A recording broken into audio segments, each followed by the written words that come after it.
श्री शिवाय नमस्तुभ्यम। हर हर महादेव। पूज्य गुरु जी के श्रीमुख से मालेगांव में श्री पुण्य शिव महापुराण कथा चल रही है। आज मालेगांव में हो रही शिव महापुराण कथा का चौथा दिन है। आज की कथा में गुरु जी ने कई बहुत सारी जानकारियाँ दी है, नए उपाय और पत्र बताए हैं। उनके बारे में आज छोटे से वीडियो में बताने वाली हूँ, तो वीडियो में आखिरी तक बने रहें। आज की कथा में गुरुजी ने बताया कि मरने के बाद व्यक्ति को नहलाकर नए कपड़े पहनाकर तैयार करके शमशान क्यों ले जाया जाता है। क्योंकि शमशान में हमारे महादेव रहते हैं और जिससे हम स्नेह करते हैं, प्रेम करते हैं, उससे जब मिलने जाया जाता है तो तैयार होकर श्रृंगार करके जाया जाता है। इसलिए शमशान ले जाने से पहले व्यक्ति को तैयार किया जाता है। आज की कथा की अगली जानकारी, जो पुण्य हमें मंदिर जाने से नहीं मिलता, तीर्थ जाने से नहीं मिलता, भजन करने से नहीं मिलता, कुंभ में जाने से नहीं मिलता, वो पुण्य किसी साधारण इंसान की मदद करने से मिलता है। तीसरी जानकारी, भगवान कभी किसी में भेद नहीं करते। भगवान के लिए तो सभी एक है। ब्राह्मण हो, क्षत्रिय हो, वैश्य हो और शूद्र हो, ये चारों सनातन धर्म के चार पाए हैं। सनातन धर्म के लिए चारों ही बहुत जरूरी है। आज की कथा की अगली जानकारी, जब हम किसी की निंदा करते हैं तो उसका सारा पाप हमारे भाग में आ जाता है और हमारा सारा पुण्य उसके भाग में चला जाता है। और इसके अलावा निंदा करने वाले से ज़्यादा पापी निंदा सुनने वाला होता है। आज की कथा की अगली जानकारी, जिस समय हमें क्रोध आ रहा है उस समय हमें हमारे क्रोध पर संयम रखना चाहिए। उस समय हमें ऐसा कुछ नहीं करना चाहिए जिससे हमारा सारा पुण्य चला जाए। अगली जानकारी, आज की कथा में गुरुजी ने बताया कि श्री कृष्ण के 24 अवतार का पुण्य और शिवजी के ऊपर एक जन्म में चढ़ाया गया जल, एक लोटे जल का पुण्य एक बराबर होता है। बात गुरुजी ने महाभारत के युद्ध की एक कथा सुनाते हुए आज की कथा में बताई है। आज की कथा की अगली जानकारी, 7 पाप हमारे जीवन में हमसे होते हैं। उन 7 पाप में से एक पाप ऐसा होता है जिसका दंड न तो धर्मराज देते हैं, न ही यमराज देते हैं और ना ही चित्रकूट देते हैं। उस पाप का दंड हमें महाकाल स्वयं देते हैं। वो पाप जब किसी गर्भवती नारी और रजोधर्म की महिला को गलत शब्द, अपशब्द या गाली देता है तो उसको इसका फल जीते जी भोगना पड़ता है। और इस पाप का दंड स्वयं महाकाल देते हैं। चाहे देवरानी हो, जेठानी हो, ननंद हो, इनमें से कोई भी यदि रजोधर्म में है तो उसके लिए कभी गलत शब्द नहीं बोलना चाहिए। आज की कथा में गुरुजी ने पुण्य को लेकर एक कथा सुनाई है जो राजू मोची की पुण्य की कथा है। एक बार तीर्थ स्थल आपस में झगड़ रहे थे कि इस बार कुंभ का पुण्य किसे मिला। तो प्रयागराज ने बताया केरल में रहने वाले एक राजू मोची को इसका पुण्य मिला है। ये सब बातें एक संत ने सुन ली। वो संत प्रयागराज जा रहा था, लेकिन अब वो पहले केरल उस मोची से मिलने गया, ये जानने की आखिर राजू मोची ने कौन है और उसने ऐसा क्या काम किया है जो उसने इतना बड़ा पुण्य मिला है, जो सारे तीर्थ उसके बारे में बात कर रहे हैं। तब वो संत उस मोची के घर पहुंचा। तब मोची ने कहा, महाराज आप मेरे घर क्यों बैठे, मैं तो चमड़े का काम करता हूँ, आप गांव में किसी और के यहाँ चले जाते। तब संत ने बताया, मैं प्रयागराज कुंभ में जा रहा हूँ। तो उस मोची ने कहा, मैं भी बहुत सालों से प्रयागराज के कुंभ में जाने का सोच रहा हूँ, इसलिए मैं हर महीने 1 रुपये बचा रहा था और 12 महीने में मैंने 12 रुपये बचाए थे। तो संत ने पूछा, फिर गए क्यों नहीं। तब उस मोची ने कहा, मेरी पत्नी गर्भ से थी।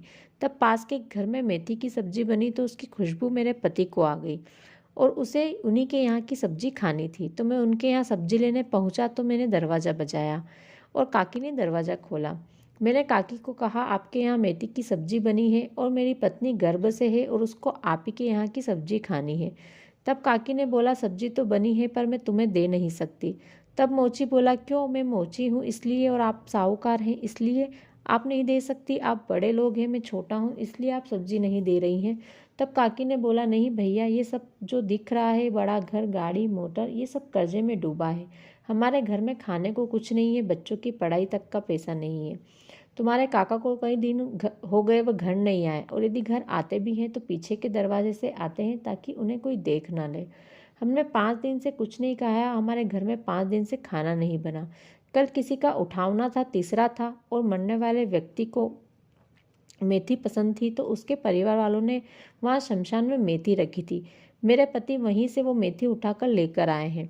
अब बताओ, तुम्हारी पत्नी गर्भ से है और ऐसी जगह से लाई मेथी की सब्जी मैं उसे कैसे दूँ। फिर काकी ने मुझे सब्जी दी और मैं सब्जी लेकर अपने घर आया। अपनी पत्नी को वो सब्जी दे दी और जो 12 रुपये मैंने इकट्ठे किए थे वो मैंने काकी के हाथ में रख दिए। काकी, मैंने ये पैसे कुंभ में जाने के लिए जमा किए थे, पर मैं फिर कभी कुंभ चला जाऊंगा। ये पैसे आप रखें और अपने लिए खाने का प्रबंध करें। संत ने राजू मोची के सामने हाथ जोड़े और उसे प्रणाम किया कि तुमसे ज़्यादा पुण्य कोई नहीं कमा सकता। आज की कथा के कुछ पत्र। पहला पत्र जो एक सरकारी हॉस्पिटल की नर्स ने लिखा था। वे लिखती हैं, गुरुजी, आपने बताया था हॉस्पिटल में यदि किसी का बच्चे का जन्म हो रहा है, वो बच्चा रोता नहीं है या उसकी माँ को कोई गर्भ से जुड़ी परेशानी आ जाती है तो आप स्वधा स्वधा स्वधा 3 बार नाम का जाप करने से उसकी बीमारी ठीक हो जाती है। तो उसी प्रकार हम कई जन्मे बच्चे जो रोते नहीं हैं, जिनके प्राण संकट में आ जाते हैं, उनके कान में हम 3 बार स्वधा नाम का जाप करते हैं और वे सभी बच्चे रोने लगते हैं और आज वे सभी ठीक हैं। दूसरा पत्र माया जी ने नासिक से लिखा है। वे लिखती हैं, गुरुजी, मेरे भोलेनाथ की कृपा किसे कहते हैं, कोई मुझसे पूछे। मेरे पति के शरीर में खुजली रहती थी और उनके शरीर की चमड़ी निकलती थी। बहुत डॉक्टर को दिखाया, कई अलग अलग जगह इलाज करवा के देखा, लेकिन कोई फर्क नहीं पड़ रहा था। फिर एक बार आपकी कथा सुनी और आपके बताए हुए पशुपति व्रत के बारे में पता चला। उसके बाद मैंने पशुपति व्रत किया और रोज 1 लोटा जल शिवजी पर चढ़ाती, जल झेल कर लाती और एक चढ़ी हुई बेलपत्र औषधि मांग कर लाती और अपने पति को देने लगी। और बाबा की कृपा ऐसी हुई, मेरे पति की बीमारी बिल्कुल ठीक हो गई है। हम यहाँ धोख लगाने के लिए आए हैं। आज की कथा का तीसरा पत्र सुनीता जी ने धुलिया से लिखा है। वे लिखती हैं, गुरुजी, बाबा की कृपा का क्या बताऊं। एक बार मेरे गर्भाशय में गठान हो गई और जांच करवाने के बाद पता चला वो गठान कैंसर की थी। काफ़ी समय तक गठान शरीर में रही। उसके बाद ऑपरेशन करवाया और कुछ समय के बाद फिर से एक गठान हो गई। डॉक्टर ने फिर से मुझे ऑपरेशन करवाने के लिए बोला, लेकिन कब तक मैं ऑपरेशन करवाती। फिर मुझे किसी ने आपकी कथा के बारे में बताया, 1 लोटे जल का महत्व बताया। उसके बाद मैं 1 लोटा जल कुंदकेश्वर महादेव के नाम से महादेव को चढ़ाने लगी और उस जल झेलकर आचमन करती और एक चढ़ी हुई बेलपत्र कुंदकेश्वर महादेव के नाम से औषधि मांगकर लाती और उसे चबा चबा कर वहीं मंदिर में बैठकर खाती। और बाबा की कृपा ऐसी हुई, मेरी गठान गल चुकी है और आज मैं बिल्कुल ठीक हूँ। यहाँ कथा में धोख लगाने के लिए आई हूँ। आज की कथा का चौथा पत्र पुष्पा जी ने जलगांव से लिखा है। वे लिखती हैं, गुरुजी, मैंने मंदसौर की मंदोदरी शिव महापुराण कथा 7 दिन तक पूरी सुनी थी। कई वर्ष हो गए थे, मेरी बेटी के यहाँ कोई संतान नहीं थी, तो मैंने कथा के आखिरी दिन बाबा से कामना की, बाबा, मेरी बेटी के यहाँ कोई संतान नहीं है, आप कृपा करें। और फिर आपका बताया सफ़ेद आंकड़े की जड़ वाला उपाय भी अपनी बेटी से करवाया। गुरुजी, 3 महीने भी नहीं निकले और मेरी बेटी के यहाँ से खुशखबरी आ गई। मैं यहाँ कथा में धोख लगाने के लिए आई हूँ। आज की कथा कुछ विशेष बातें। जब आप शिव मंदिर जाएं तब एक माचिस लेकर शिव मंदिर जाएं और उस माचिस को वहीं छोड़कर आ जाएं। जब जब उस माचिस से कोई दिया लगाएगा उसका पुण्य भी आपके खाते में आएगा, उसका पुण्य आपको प्राप्त होगा। दूसरा, यदि आप पशुपति व्रत नहीं कर रहे हैं और आप शिव मंदिर जाते हैं और वहाँ पर शिव पशुपति व्रत का प्रसाद यदि रखा है, बहुत सारा इकट्ठा हो गया है, उस प्रसाद को ब्राह्मण वगैरह कोई ले नहीं गया है, तो उस व्रत की प्रसाद को आप कहीं जहाँ भूखे रहते हैं, जहाँ किसी को खाना नहीं मिल रहा है, उनमें उस प्रसाद को बांट देती हैं तो उसका पुण्य भी आपको प्राप्त होगा।